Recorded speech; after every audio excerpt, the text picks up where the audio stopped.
Bom dia a todos, meus amados. A paz do Senhor Jesus Cristo. Estamos aqui hoje mais uma vez na presença do Senhor, para a gente trazer mais uma mensagem da Palavra de Deus.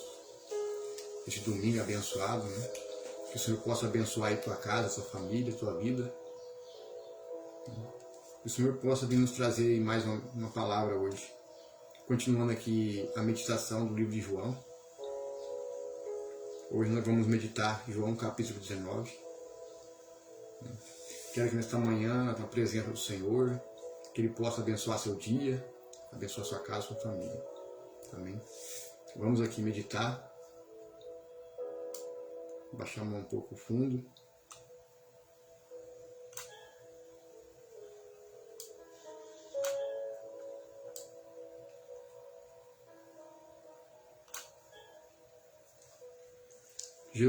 João capítulo 19.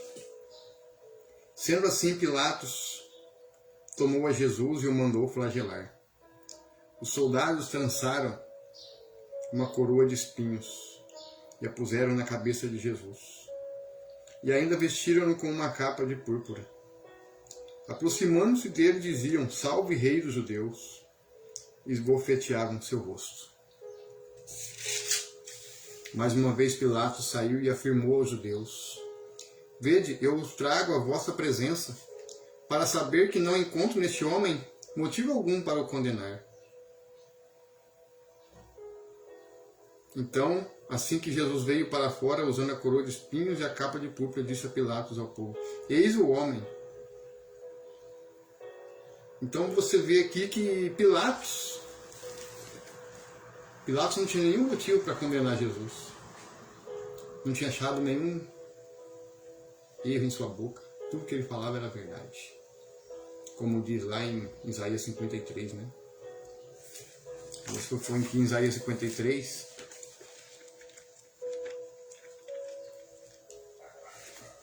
olha aqui.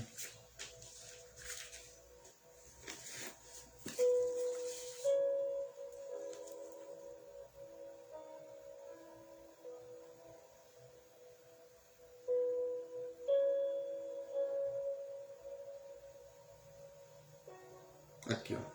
Isaías 53, do versículo 9, fala que deram-lhe uma sepultura com os ímpios e ficou como um rico na sua morte.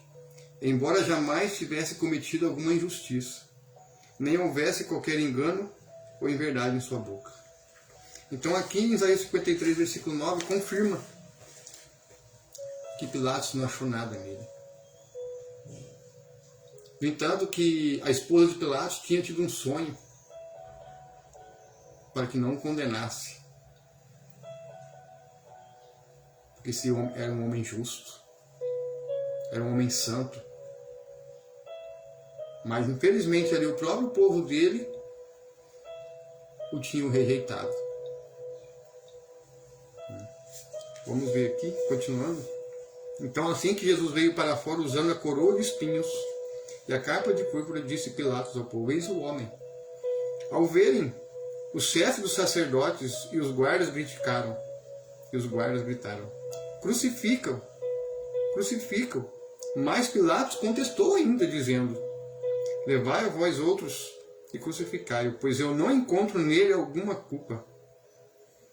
Responderam-lhe os judeus: Nós temos uma lei, e conforme esta lei, ele deve morrer pela blasfêmia de se declarar filho de Deus.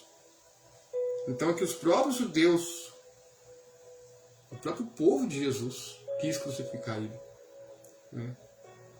Porque ele falava que ele era o Filho de Deus, e eles não acreditavam que ele era o Messias.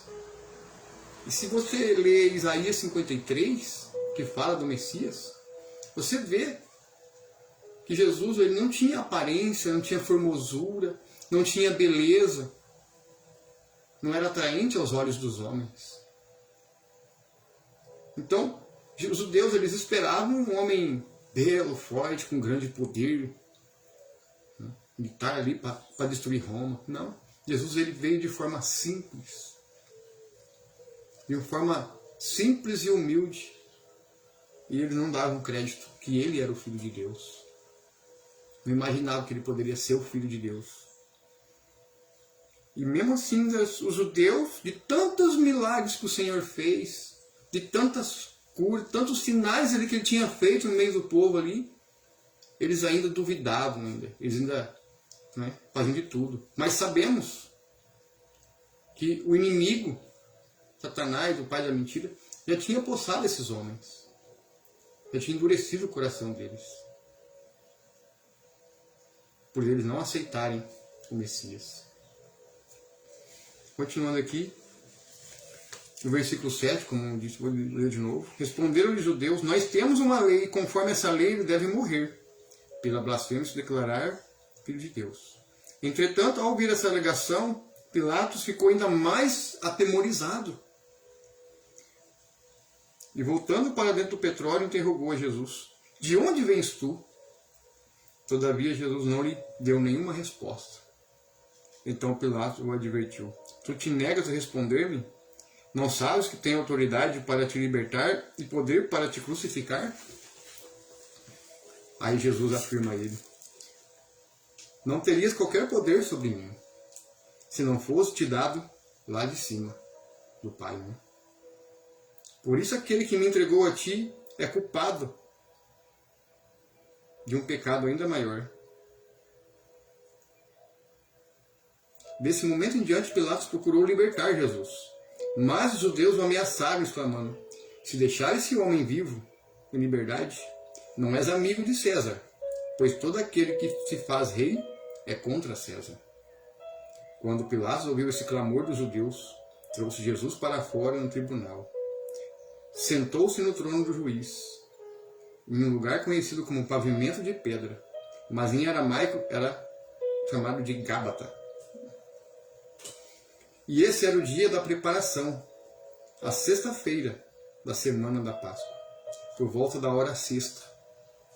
Quando então Pilatos declarou aos judeus: eis aqui o vosso rei. Eles, porém, clamaram: a morte, a morte, crucifica-o. Então Pilatos lhes perguntou: devo crucificar vosso rei? E os chefes sacerdotes responderam: não temos rei, senão César. Diante disso, Pilatos entregou Jesus para ser crucificado. Em seguida, os carrascos se apoderaram de Jesus e o levaram para fora. E assim, carregando sua própria cruz, Jesus saiu para um lugar chamado Calvário, conhecido como Gólgota em aramaico, onde crucificaram, e com ele outros dois, um de cada lado, e Jesus no centro. Então Pilatos mandou escrever uma placa e pregá-lo no alto da cruz com os seguintes dizeres: Jesus Nazareno, o rei dos judeus. Muitos judeus leram a placa de Jesus, pois o lugar que ele foi crucificado ficava próximo da cidade. E a placa estava escrita em aramaico, latim,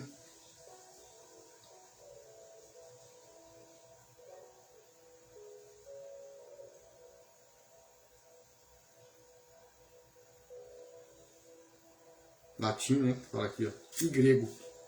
Então os chefes dos sacerdotes dos judeus discordaram de Pilatos.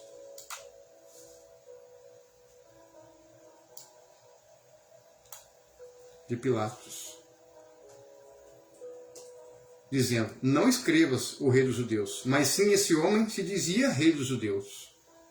Todavia Pilatos asseverou: o que escrevi, escrevi. Então pode ver que Pilatos não mudou o que ele escreveu. O que eu escrevi, escrevi. Jesus Nazareno, rei dos judeus. Você vê que até Pilatos reconheceu que ele era o rei dos judeus. Todavia Pilatos asseverou: o que escrevi, escrevi. Após haver crucificado Jesus, os soldados tomaram-lhe suas vestes e as dividiram em 4 partes, uma para cada um deles, sobrando a única túnica. Esta, entretanto, era sem costura, tecida numa única peça, de alto a baixo. Comentaram assim uns com os outros: não convém rasgá-la, mas vamos decidir por sorteio quem ficará com ela. Isso aconteceu para que se cumprisse a escritura ao declarar: dividiram as minhas vestes entre si e tiraram sortes a minha túnica. Então esse versículo aqui Ele está numa passagem que já tinha sido profetizado.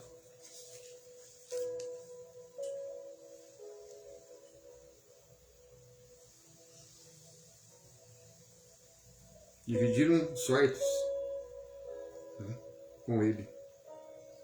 E se cumpre mais uma profecia, né? Que dividiram as suas vestes, dividiram a sua túnica.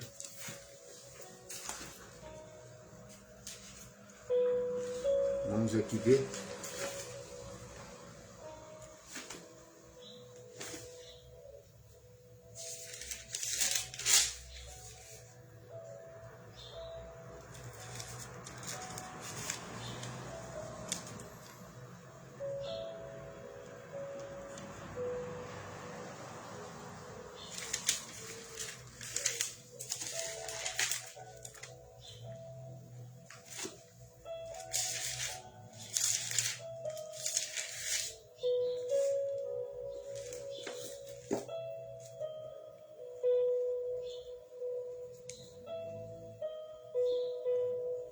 Aqui, ó, no Salmo 22. Salmo 22, 15. Salmo 22, 18, quer dizer. Falar aqui, ó. Dividir as minhas roupas entre si e lançar os sortes pelas minhas vestes. Então, o que fala aqui em João 19, no versículo 24, quando a Escritura declarar: dividiram as minhas vestes entre si, tiraram sortes pela minha túnica. E assim procederam os soldados. Ele é uma profecia que está aqui em Salmos. Em Salmos 18. Ó. Dividiram as minhas roupas entre si e lançaram sortes pelas minhas vestes. Então tudo que aconteceu com Jesus, amado, ele já foi profetizado. Já tinha sido profetizado atrás. Tudo que Jesus passou por nós foi profetizado. Lá em Isaías, em Salmos, por vários profetas foi profetizado. Próximo à cruz de Jesus estavam sua mãe, a irmã dela, Maria, mulher de Clopas, e Maria Madalena. Então ali junto à cruz estava a mãe dele, a Maria, mulher de Clopas, que é a irmã dela, e Maria Madalena. Quando Jesus, contudo, viu sua mãe, e junto a ela o discípulo a quem ele amava, disse a sua mãe: mulher, eis aí teu filho.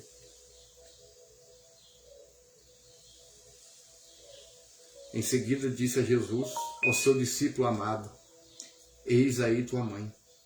E daquele momento o discípulo amado a recebeu como parte da sua família. Então, a partir daquele momento, Maria se tornou parte ali com os discípulos, uma seguidora também. Até ali, por mais que ela cuidou de Jesus, ele cresceu, ela ainda não fazia parte ainda do propósito de Deus. Mas a partir dali ela se tornou como se fosse uma discípula também. Quando ela diz: mãe, eis aí teu filho, eis aí tua mãe, é como se a recebesse como uma mãe ali que ia cuidar dela. Jesus tinha deixado o discípulo amado dele, mais próximo, mais íntimo dele, para cuidar da mãe dele. Para cuidar. Só que hoje, amados, a gente vê muita, principalmente entre os católicos, entre os protestantes, vem essa discussão entre a virgindade de Maria, que Maria divulga, que ela é mediadora. Então fica muito essa questão, essa discussão, principalmente em muitos católicos e evangélicos. Fica com essa divisão, né, por causa disso. O Senhor Jesus, ele nunca endeusou a mãe dele. Ao contrário, ele sempre chamava: mulher, o que tenho contigo. Mulher, não é minha hora. Por mais que ela o criou, cuidou, até que ele crescesse, para começar o reino de Deus, o ministério, Jesus nunca endeusou a mãe dele. No entanto, que tem até um versículo na Bíblia que falam assim: eis, feliz o seio que te amamentou. Jesus fala: eis o seio que te amamentou. Felizes são aqueles que fazem a minha vontade. Então Jesus ele já falou isso aí para que não colocasse ela como acima dele, como acima do Senhor. Então muitas vezes tem essa discussão, tem essa briga, essa questão sobre Maria. É como diz, Maria ela veio como uma mulher simples e serva de Deus. Ela obedeceu a Deus. Muitas vezes as pessoas acham que a gente fala mal da Maria. Não é falar mal. A gente tem que mostrar dentro da palavra que Maria teve a parte dela, a missão dela. E a gente não deve endeusá-la ou venerá-la ou colocá-la acima do Senhor. Porque ela também precisava de um Salvador, assim como todos nós. Então, a partir daquele momento, ela se tornou parte da família dos discípulos. É isso que as pessoas têm que entender. Ela se tornou parte. Mas isso não quer dizer que ela tem que ser endeusada, ou adorada, ou venerada. Com todo respeito a ela. Muitas pessoas questionam isso. E fica essa briga, essa discussão. É triste isso. É duro. Só que também a gente não pode concordar com ela em ser endeusada, ser venerada. Porque senão se torna idolatria. Porque foi Jesus que pagou o preço pelos nossos pecados. Né? Foi Jesus que morreu na cruz por nós. Não só por nós, mas pelos discípulos. Morreu pela mãe dele também, para que ela também fosse salva. Isso tudo tinha que se cumprir. Porque todos eles também precisavam de um Salvador. Então, tudo se cumpriu. Era necessário que acontecesse. Então a gente tem que tomar muito cuidado também ao falar das pessoas. Então tem que usar aqui dentro dos versículos bíblicos, mostrar com muito detalhe, para que as pessoas, principalmente os católicos, compreendam isso. E Maria, ela se fez apenas com uma simplicidade e humilde serva. Não podemos colocá-la como acima do Senhor, acima de Deus. É que nem alguns tem não vou generalizar que são todos, mas tem muitos católicos que falam assim: Maria passa na frente, pisa na cabeça da serpente. Eu já vi até padre questionar isso. Até padre falar. Já vi vídeo de padre falando isso. Falei, gente, que essa mania que falar que Maria passa na frente e pisa na cabeça da serpente, isso está contra a palavra. Porque foi Jesus que esmagou a serpente. Foi Jesus. Foi Jesus que morreu na cruz. Foi Jesus que venceu a morte. Foi Jesus que tomou a chave da morte. Então foi Ele. Então a honra e a glória é dele. A Maria, o galardão dela está garantido. Ela fez parte da família, evangelizava junto com os discípulos, seguia-os, acompanhava-os. No entanto, Maria, a mulher de Clopas, que é a irmã de Maria, Maria Madalena, que também era uma mulher que tinha condições financeiras, tinha bens, né? Ela tinha herança. No entanto, ela investia ali nas coisas do reino. Ajudava os discípulos. Então ela investia. Tudo que ela tinha, ela investia ali no ministério do Senhor. Então se tornaram seguidoras também, assim como Maria. Uma seguidora. A partir de mãe, ela se tornou uma seguidora de Jesus. Então, se ela tornou uma seguidora, então ela servia a quem? A Cristo. Se o pai e o filho são um, se tudo que Jesus fazia era pela vontade do Pai, então Jesus é acima. Então vem o Pai, o Filho e o Espírito Santo Consolador, o advogado fiel. Está vendo como que é? Vem a sequência: Pai, o Filho, que já andava com o Pai desde o princípio da criação, e o Espírito, que pairava sobre as águas, como fala lá em Gênesis. E o Espírito. Então, é tudo ligado. Aí já quebra mais uma heresia, uma doutrina que Maria advoga, sendo que o próprio Senhor fala que o Espírito Santo é o advogado. é o Consolador. Eu não deixarei órfãos, porque mandarei o meu Espírito. Mandei o Espírito para consolar-vos, que é o Espírito Santo. Então você vê que aí o Espírito Santo que é o advogado, é o próprio Senhor Jesus. Porque Pai, Filho e Espírito. Só há um mediador, só há um advogado. Aí, infelizmente, com o passar do tempo, a igreja foi surgindo doutrinas. Doutrinas que foram criadas por homens. Doutrina mariana, de que ela intercede, que ela advoga na hora da morte. Então isso, ela dá contradição com as Escrituras. Tanto uma Bíblia protestante, evangélica, como uma Bíblia católica. Se você pegar uma Bíblia católica, vai falar a mesma coisa. Só que, infelizmente, os padres, os bispos, eles não estão pregando a verdade. Estão distorcendo. Estão enganando. Se você estudar sobre o Concílio de Éfeso, você pesquisar na internet, você vai achar aí todos os estudos sobre os concílios. Concílio de Nicéia, Concílio de Éfeso. Lá fala, Neustório, ele foi contra a doutrina mariana. De oração para Maria, de pedir intercessão dela, ele foi contra. No entanto, ele foi expulso da igreja.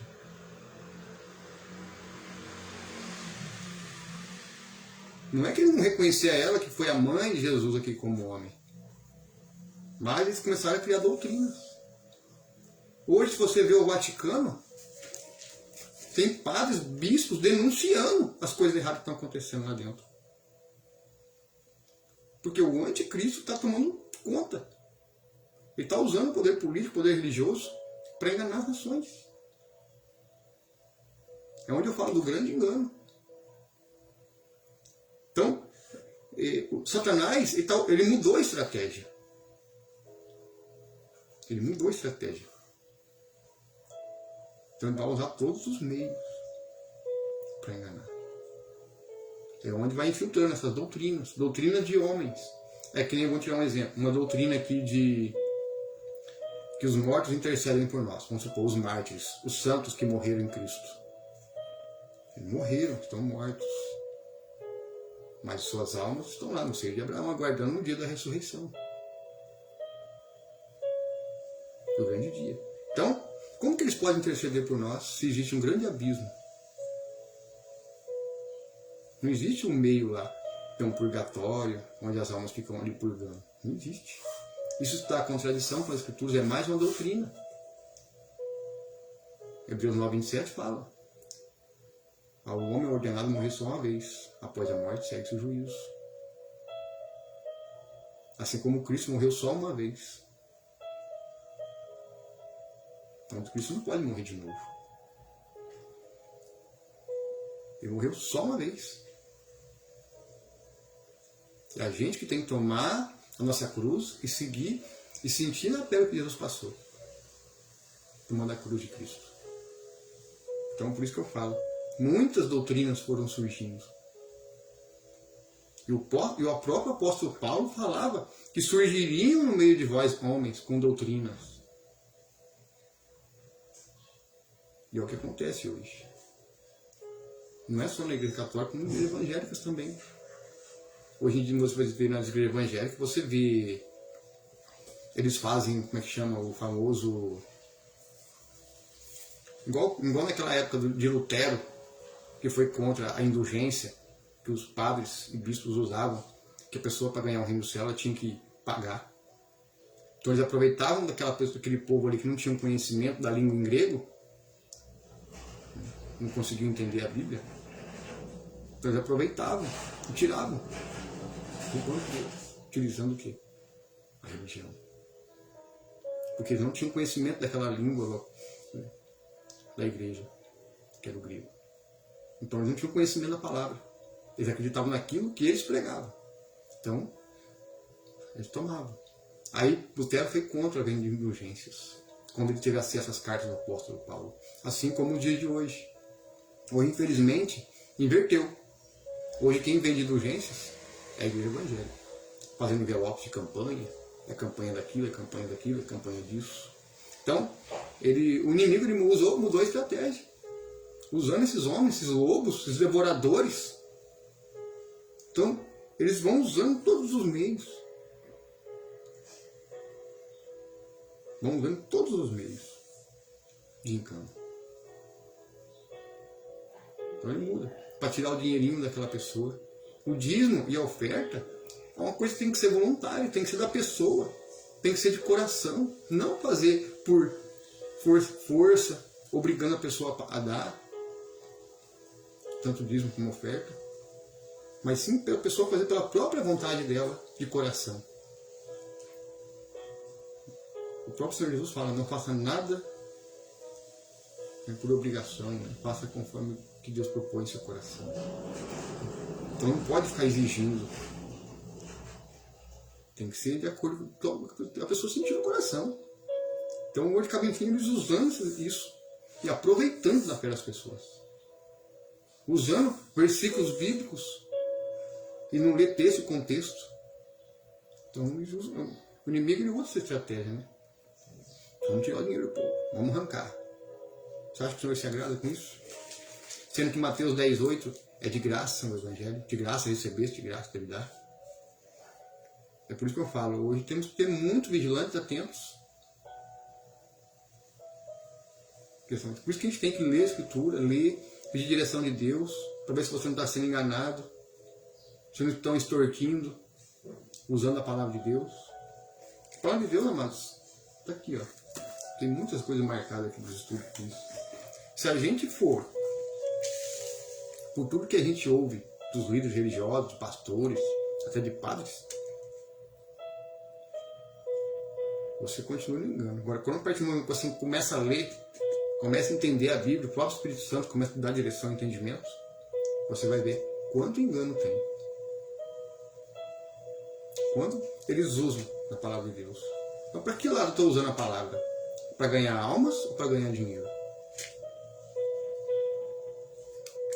Se eu estiver usando aqui para me ganhar dinheiro, mas Deus vai cobrar de mim. Assim como eu recebi de graça, eu devo dar de graça. Assim como eu tive uma cura, tive libertações de graça, através de irmãos. Jesus libertou, me curou. É de graça também que eu devo dar. Eu não posso cobrar um centavo. É como Jesus, se ele não veio para servir, ele não reuniu 12 discípulos, servir uns aos outros. Servos, servir, não é para ser servido. Ah, eu só vou pregar num lugar se me pagarem. Ah, eu vou num lugar só se me pagarem. Tem muitos assim. Hoje em dia pessoas só vão num certo lugar dar uma palestra, dar uma palavra de Deus, se pagar.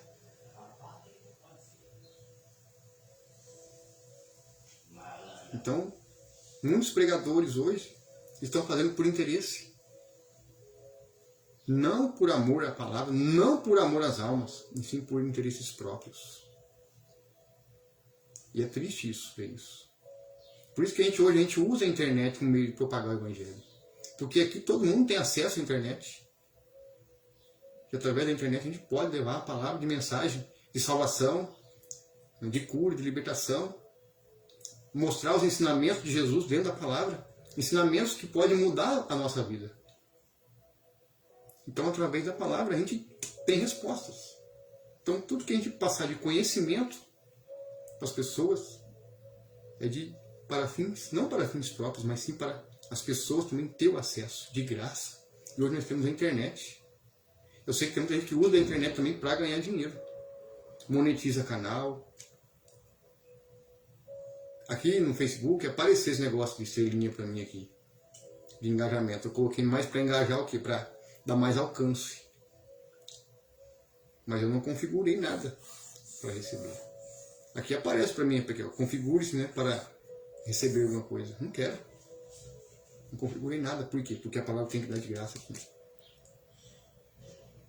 Eu tenho que meditar aqui, compartilhar a palavra de Deus de graça, sem cobrar um centavo.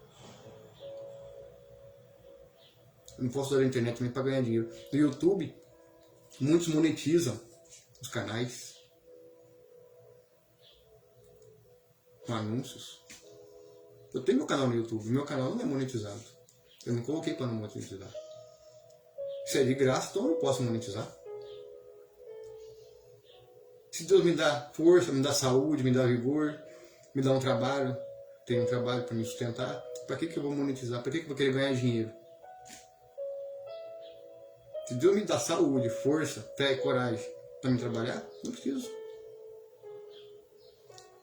Não preciso disso. Mas a gente tem que propagar o Evangelho. A gente tem que espalhar esse Evangelho para que todos cheguem à verdade, ao conhecimento da verdade. Para não cair num grande engano que está o mundo sendo preparado. Então aqui a gente vê que a palavra de Deus está tudo se cumprindo. Né?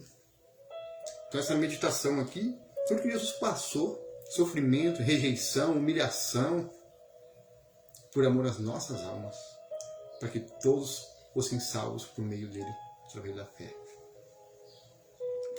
Por isso que fala que quando Jesus morreu na cruz, o tempo fechou, a terra tremeu, escureceu, o véu se rasgou de alto a baixo, lá em Jerusalém, aquele véu que ficava lá entre a parte do templo e onde ficava a Arca da Aliança. O véu foi rasgado.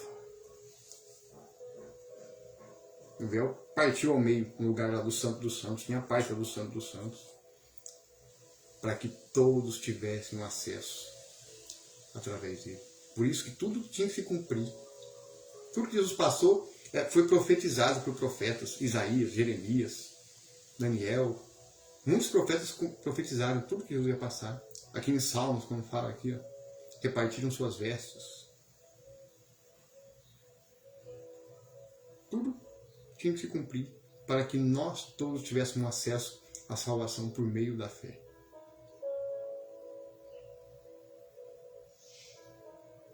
Tudo tinha que ser consumado. Vamos continuar aqui. Mais tarde, sabendo, versículo 28, Jesus, que tudo já estava concluído, para que a Escritura se cumprisse, disse: tenho sede. Então próximo havia um cântaro cheio de vinagre. Então embeberam uma esponja com vinagre, a colocaram na ponta de uma vara de hisopo e ergueram até a boca de Jesus. Então, assim que experimentou o vinagre, exclamou Jesus: está consumado. Inclinando a cabeça, entregou o seu espírito. Se você vê essa parte do vinagre, fala aqui também, ó. Quer ver?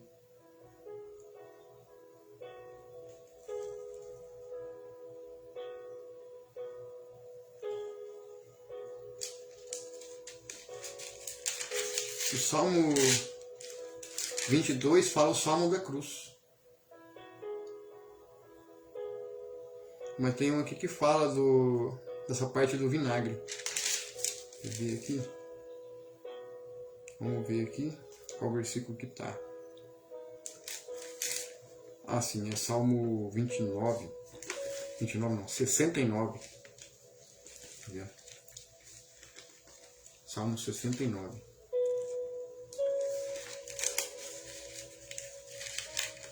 Então, por isso que eu falo que tudo que aconteceu com Jesus foi profetizado. Salmo 69, versículo... Vamos ver aqui.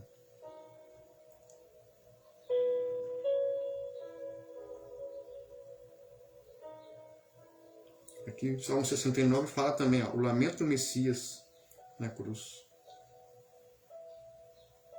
Vamos ver aqui qual o versículo aqui. Vamos ver aqui.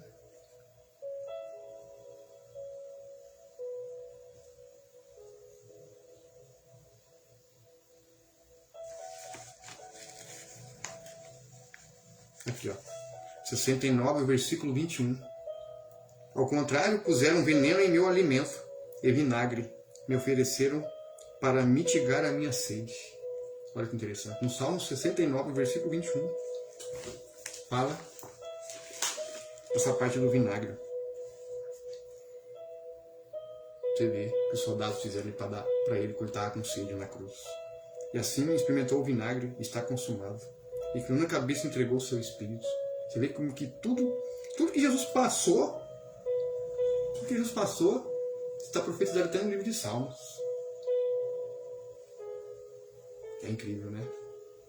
Tudo que Jesus passou por nós. Sofreu por nós. Você imagina, mas o sofrimento dele? Será que nós suportaríamos o que Jesus passou? Olha o amor que ele passou para a humanidade. E muitas pessoas ainda o rejeitam. Rejeitam o seu amor, rejeitam a sua graça, rejeitam a sua misericórdia. Sabe? Os corações endurecidos. É triste, muitas vezes a gente prega na rua, você começa ali, preparado para começar a pregar, as pessoas falam, vamos sair daqui. Já vem. As pessoas estão assim, amados. Não querem mais ouvir a palavra de Deus. Só querem ouvir aquilo que agrada a eles. Não querem ouvir a verdade mais.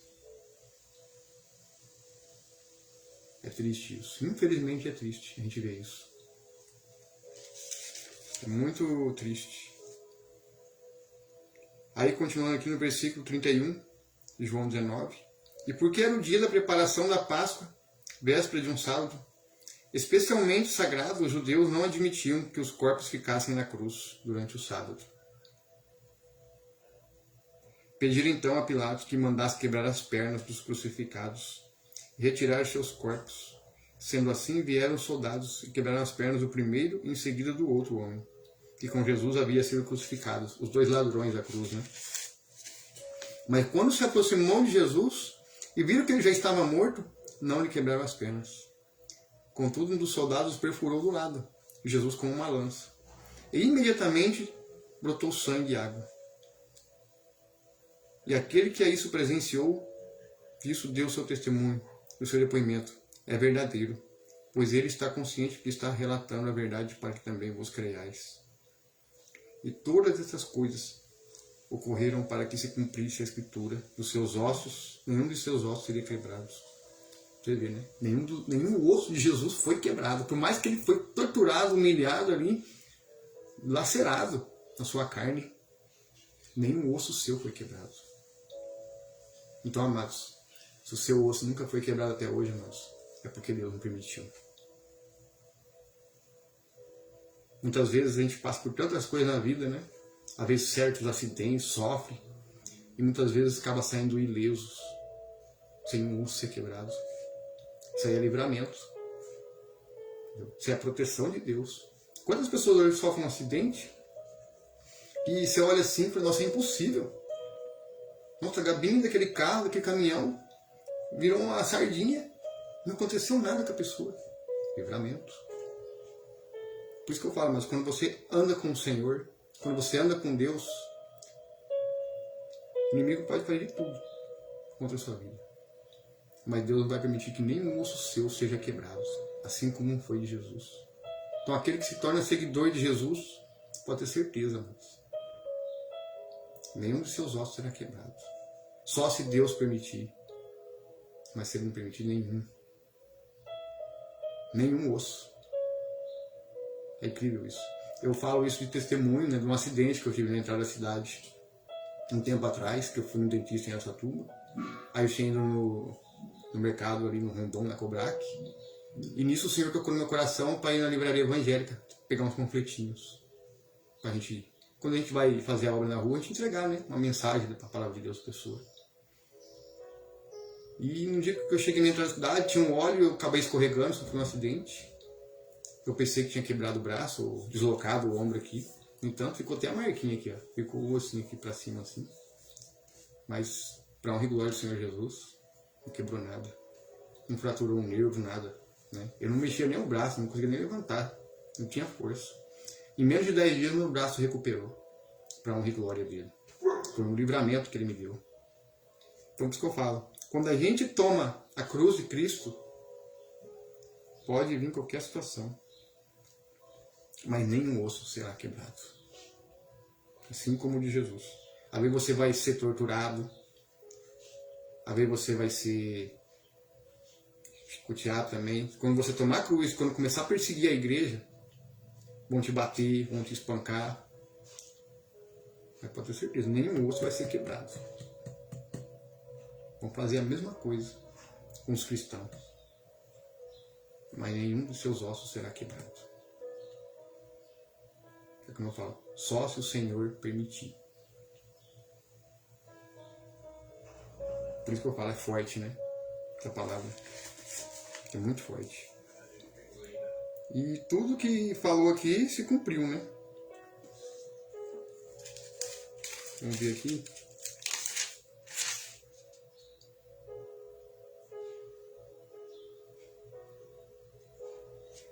Tudo se cumpriu. Continuar aqui, né? Algum tempo mais tarde, José de Arimateia, que era um discípulo de Jesus, ainda que secretamente por causa do medo que tinha dos judeus, rogou a Pilatos que lhe permitisse tirar o corpo de Jesus. E Pilatos concedeu a ele permissão. Então José de Arimateia veio e retirou o corpo de Jesus. Nicodemos, aquele que havia dialogado com Jesus durante a noite, veio também trazendo cerca de 100 libras, de uma mistura de mirras e aloés.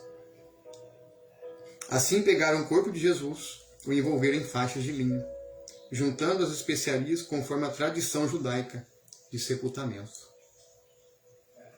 No lugar onde Jesus fora crucificado havia um jardim, e no jardim um sepulcro novo, onde ninguém jamais havia sido colocado. E assim sepultaram Jesus ali, por ser o dia da preparação dos judeus, e considerando que o sepulcro ficava próximo. Então aqui você vê, né, conforme a tradição, os costumes do povo ali, naquele tempo eles envolviam, né, aquelas faixas, igual aquelas múmias do Egito, né, você pode ver que era envolvido com faixa, né. Só que geralmente naquela tradição egípcia eles colocam um piche, né, no corpo. Você pode ver que quando acham restos mortais, você pode ver que acham, né, por causa do piche. O piche fica aquele formato, né, do corpo daquele. E envolviram com faixas, né. Assim também eles faziam a mesma tradição, o mesmo costume, né. No caso aqui, só não colocaram, né, o piche, né. Só passaram mirra, né, e aloés, né, no corpo, né, envolveram com faixa. No entanto, que quando Jesus ressuscitou, o corpo dele não ficou ali.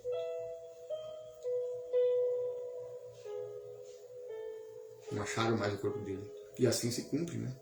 Isso aqui vai ficar para a próxima, né, meditação, falando do sepultamento, né, da ressurreição, que é o último capítulo de João.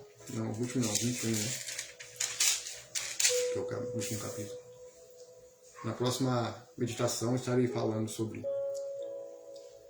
a ressurreição. Amém?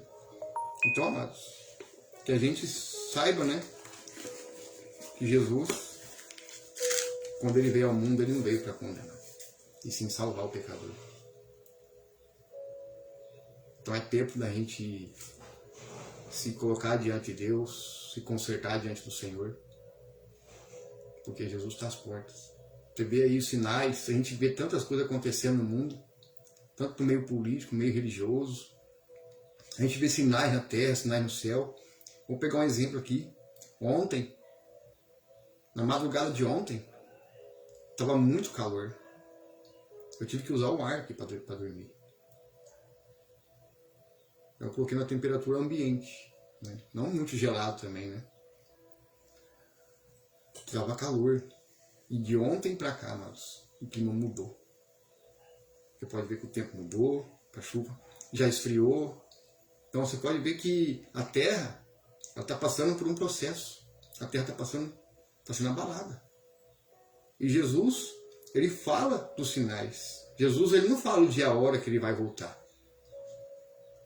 Porque só o Pai sabe. Mas ele falou, eu deixarei os sinais. Então estamos no princípio, amados. Você vê que as mudanças climáticas estão cada vez mais repentinas. Se você olhar muitos anos atrás, hoje eu tenho 40 anos de idade, não na minha infância, 10 anos, 12 anos de idade, você via que tinha as épocas certas, do frio, do calor, do inverno. Mas hoje você vê que não está mais assim, naquela ordem sequencial certinha. Está bagunçado, de repente no calor, do nada faz frio. Tem lugares que só neva. Chegou um tempo aí que teve calor, que chegou até a derreter gelo, lá no Canadá. Então, a Terra está passando por está sendo abalado. Os sinais no céu, sinais na Terra. Então, são sinais na geopolítica. Então, a gente tem que estar preparado, amados. Porque o dia do Senhor está para vir. Porque antes da volta de Jesus, vai ter ainda sinais ainda que não aconteceu. Mas que está para acontecer. Que eu estava pregando ontem na praça, que fala sobre as taças da ira. E Deus derramou a sua quinta taça e o rio Eufrates secou. E se a gente pesquisar hoje, o rio Eufrates está secando. Está se cumprindo. O Apocalipse está se cumprindo. Aos poucos estão se cumprindo. Então a gente vê os sinais. Está acontecendo e muitas pessoas às vezes não sabem o que está acontecendo no mundo. Por quê? Porque a mídia muitas vezes não fala. A mídia esconde. Por isso que a gente tem que usar a internet, pesquisar, irmãos, de fontes. O que está acontecendo em Israel? O que está acontecendo no mundo? As profecias se cumprindo.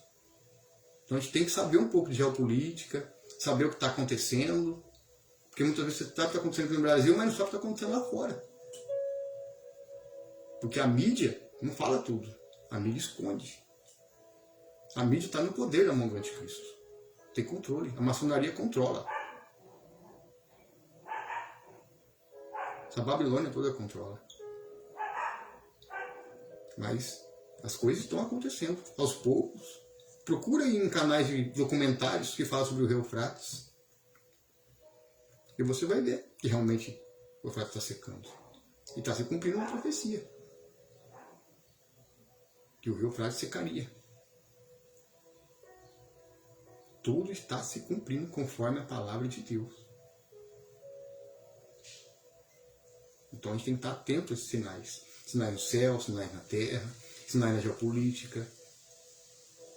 Então é tempo ainda do homem se consertar diante do Senhor. Porque quando o anticristo estiver no poder, literalmente, ele vai perseguir aqueles que não aceitar a sua marca, não aceitar o sistema, que vai ser implementado, está sendo preparado, vai ficar fora, vai ser excluído da sociedade. Não vai poder comprar, não vai poder trabalhar, não vai poder fazer nada.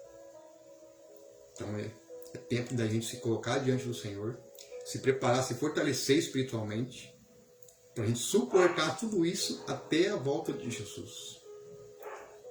Até sua segunda vinda gloriosa. A gente aprender a suportar tudo com paciência até o fim. Vai ter perseguição. Então muita gente acha que não, é bênção, é vitória. Não fiquem pensando que vai ser bênção, vitória. A coisa vai apertar. A coisa vai estreitar. Se a pessoa não estiver preparada, não tiver aqui, ó, meditando isso aqui, comparando o que está acontecendo no mundo, e não estiver preparado espiritualmente, não vai suportar. Não vai. Ou vai ceder ao sistema, né, ou vai acabar, infelizmente, morrendo até antes, né, do tempo. Mas, para falar a verdade, se for para morrer para esse mundo aqui, ir para o Senhor é melhor do que ficar preso com este mundo, né? É como diz o Senhor, né? Nós não somos deste mundo. O Senhor tem um lugar melhor para nós, que é a Nova Jerusalém. Porque Deus vai purificar essa terra aqui. Depois que o anticristo estiver no poder,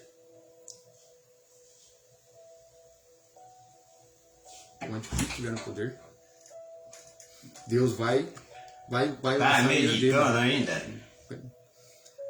Vai lançar a ira dele, vai purificar, vai limpar a terra. Vai ser um novo céu e uma nova terra.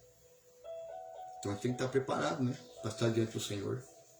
Então busca o Senhor enquanto se pode achar. Para que permanecemos firmes na graça e na misericórdia dele. Para que possamos um dia estar na presença dele e poder participar da vida eterna com o Senhor.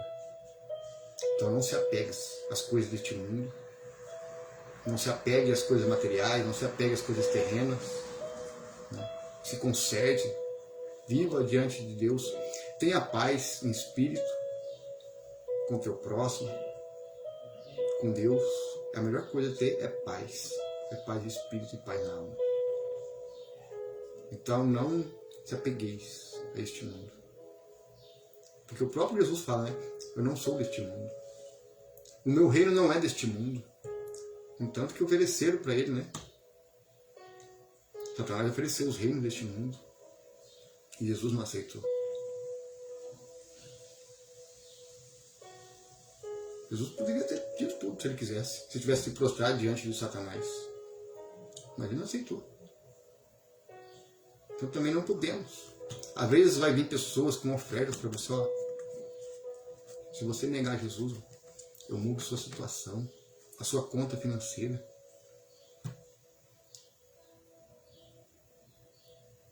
Aí já estão preparando uma marca. Esse dia eu estava conversando com uma irmã aqui, pelo WhatsApp, e ela comentou que já tem um lugar lá em São Paulo, na Paulista, que veio dos Estados Unidos, essa empresa, uma tecnologia implementada dentro da mão. Estavam oferecendo 2.000 euros para testar esse chip. E esse chip com certeza vai ter todos os dados das pessoas, todos os dados, conta bancária, informações. Então eu não sei se já realmente é a marca ou se estão só preparando, né? Às vezes pode ser várias empresas testando. Porque eu acredito que tenha várias empresas de tecnologia que vão criar esse tipo de tecnologia para oferecer para o anticristo. Para ele ter uma forma de controle mundial. Oferecendo 2.000 euros, irmãos. 2.000 euros. Agora se eu falo, na situação que nós estamos vivendo hoje, no Brasil, que esse caos que o próprio sistema está fazendo, através da política, através da religião, usando, você acha que as pessoas não vão aceitar? Muitos vão aceitar. Vão aceitar numa boa. E as pessoas não sabem que está sendo marcado. Você vai ser... Hoje já tem um celular que já distrai as pessoas. Imagina então um chip dentro da pessoa. Celular. Quantas pessoas não ficam distraídas com o celular o dia inteiro? Aí não lê a Bíblia, não medita, não ora, não jejua, não busca. Hoje todo mundo tem acesso a um celular. Não é a marca. Mas eu vou usar o quê? Vou usar o celular para me fazer a palavra de Deus. Para propagar o Evangelho. Para alertar as pessoas do engano. Então, vamos aproveitar as ferramentas do sistema contra o sistema.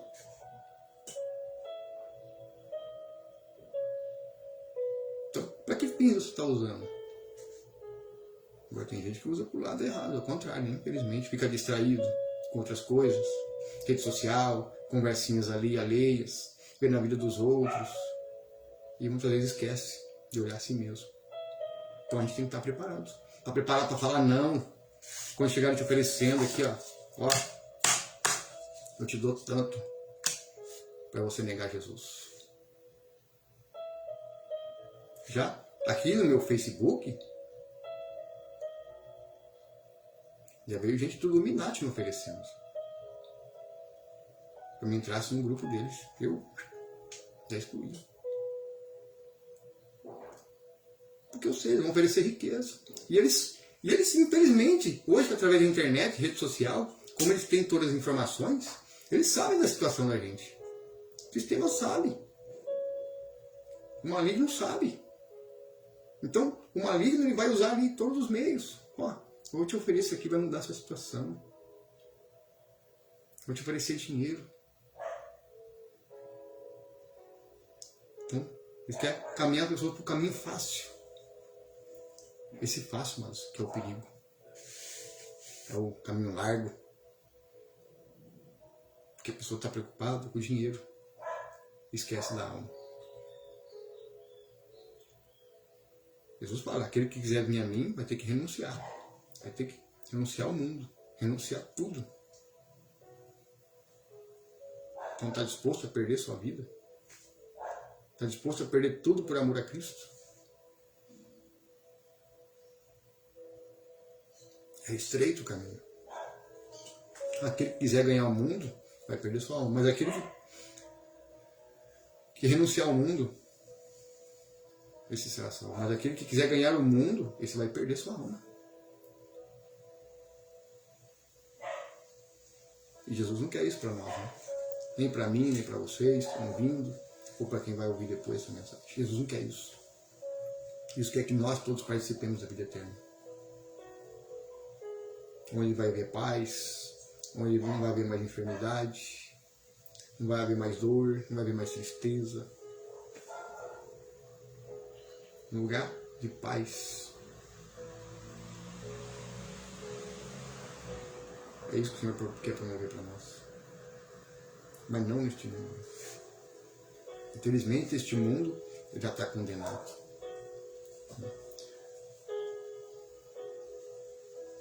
Amém? Então fica aí de reflexão, medite a palavra. Né? Compartilhe essa mensagem para que chegue a mais pessoas, a mais almas. Para que o Evangelho chegue a toda criatura. Amém? Que Deus abençoe seu dia, abençoe nossos dias, né? Abençoe a família. Que o Espírito Santo de Deus os guarde e os proteja. No nome do Senhor Jesus. Amém? Tenha um ótimo domingo e um ótimo começo de semana abençoado aí. Né? Que Deus abençoe o trabalho e a vida de cada um. Amém? Deus guarde, Deus abençoe. No nome do Senhor. Vamos encerrar aqui.